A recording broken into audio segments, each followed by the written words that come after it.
আমি একটি আবৃত্তি করছি। যদি কারো ভালো লেগে থাকে তাহলে অবশ্যই লাইক, সাবস্ক্রাইব এবং কমেন্ট করে জানাবেন। নমস্কার। গোঁফ চুরি, কবি সুকুমার রায়।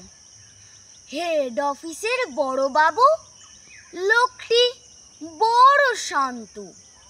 তার যে অমন মাথার ব্যামো কেউ কখনো জানতো?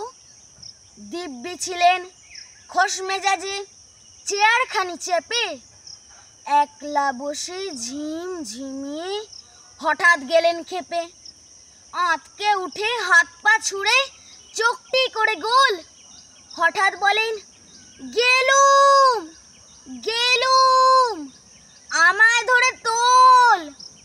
তাই শুনে কেউ বদ্যি ডাকে, কেউ বা হাঁকে পুলিশ, কেউ বা বলে কামড়ে দেবে, সাবধানে যে তুলিস। ব্যস্ত সবাই এদিক ওদিক করছে ঘোরাঘুরি। বাবু হাঁকেন, ওরে আমার গোঁফ গিয়েছে চুরি। গোঁফ হারানো আজব কথা, তাও কি হয় সত্যি?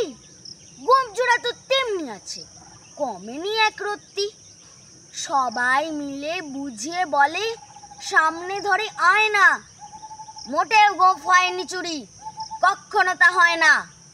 রেগে আগুন তেলে বেগুন তেড়ে বলেন তিনি, কারো কথার ধার ধারি নে, সব বেটাকেই চিনি। নোংরা ছাঁটা, খ্যাংড়া ঝাঁটা, বিচ্ছিরি আর ময়লা, এমন গোঁফ তো রাখতো জানি শ্যাম বাবুদের গয়লা। এ গোঁফ যদি আমার বলিস, করবো তোদের জবাই।